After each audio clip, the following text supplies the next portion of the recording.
Bonjour, ici Marc de chez Hyundai pour vous présenter la version du véhicule Santa Fe édition essentielle. Alors, on voit à l'arrière la caméra de recul qui est ici et on se dirige vers le siège, vers la porte et avant.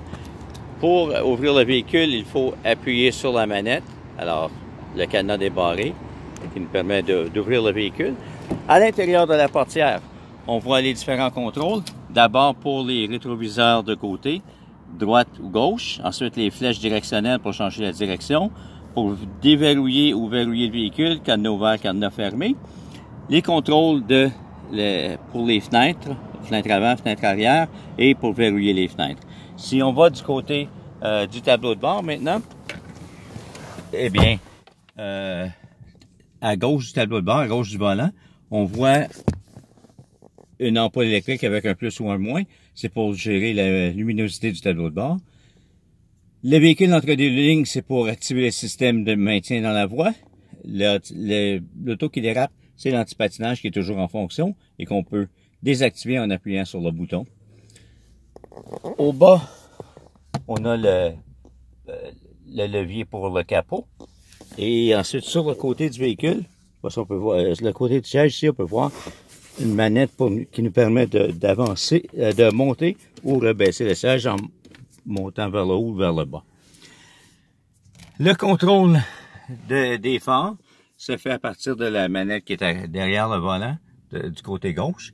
Et on peut voir, je ne sais pas si on peut le voir, on peut bien le voir, mais on peut voir qu'il y a un contrôle pour les feux de jour et feux de nuit, mais il y a un réglage qui s'appelle Auto, qui nous permet de régler automatiquement. Alors, tout se fait automatiquement, on n'a pas besoin de s'inquiéter, voir si les lumières vont s'allumer ou s'éteindre, tout va se faire par soi-même automatiquement. Sur le volant du côté gauche, si on voit ici du côté gauche, alors on peut voir la personne qui parle, c'est pour activer la commande vocale. Le mode, c'est pour changer AM, FM ou l'autre média qu'on peut utiliser. Le téléphone ouvert, c'est pour prendre l'appel. Le téléphone fermé pour terminer l'appel. Contrôle du volume et pour changer la syntonisation de la radio.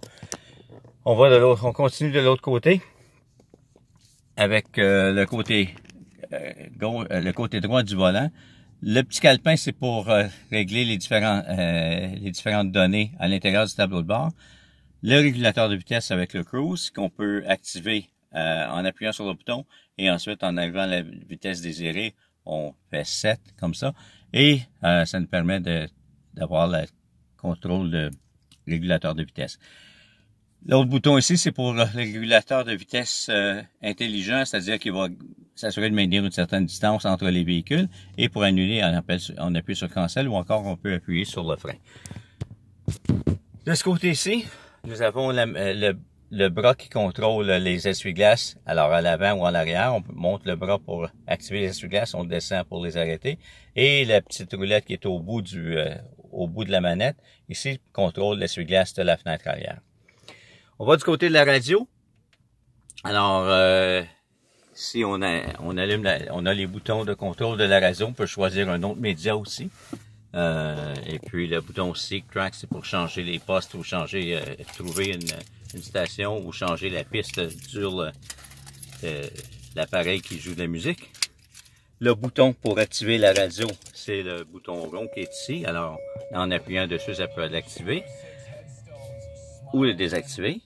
Alors, on voit l'image de la contrôle. On doit confirmer qu'on va respecter les règles et tout ça.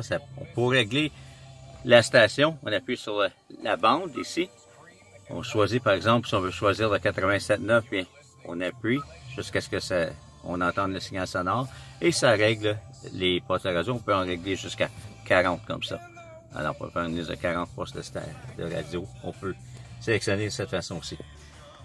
Le bouton Home qu'on voit ici, c'est pour nous permettre de revenir à l'écran d'accueil. Phone, c'est pour jumeler le téléphone. Alors, on fait sur Phone. On s'assure que le téléphone est en mode de Bluetooth. Et on fait un jumelage. Tout se fait, on n'a qu'à suivre les instructions à l'écran. Setup, c'est pour nous amener à l'écran qui nous permet de changer les réglages, alors que ce soit la langue, le son, la date, l'heure, tout ça, tout est réglé de cette façon-là. C'est un écran tactile, donc ça va bien. Pour contrôler la température, on a le contrôle du ventilateur, position 1, 2, 3, 0, 1, 2, 3, 4. La direction de l'air qui circule, alors soit vers les passagers, au sol ou vers les passagers. Au sol seulement, la position du dégivreur avec la chaleur. Et complètement à droite, du côté passager, le contrôle de la chaleur. Donc plus c'est vers le bleu, plus c'est froid. Vers le rouge, c'est chaud. On peut activer le dégivreur avant. Ensuite, dégivreur avant, dégivreur arrière, l'air climatisé, la recirculation d'air vers l'avant et vers l'arrière. Ensuite, on a le siège chauffant du conducteur, le volant chauffant et le siège chauffant du côté passager. En bas, on a la prise USB, la prise auxiliaire et la prise de 12 volts, une autre prise USB qui permet de charger les appareils. Le levier de vitesse, en fait, comme d'habitude, c'est un véhicule à transmission automatique, donc c'est assez simple. Pour ce qui est du drive mode, ça c'est pour le mode de conduite, donc économique, consomme moins d'essence et a moins de puissance. Mode normal ou le mode sport où il y a le maximum de puissance et il consomme un peu plus d'essence. L'assistance de descente de pente à pic, ici, ça va faire de la compression qui va faire en sorte que le véhicule va ralentir sans avoir à utiliser les freins.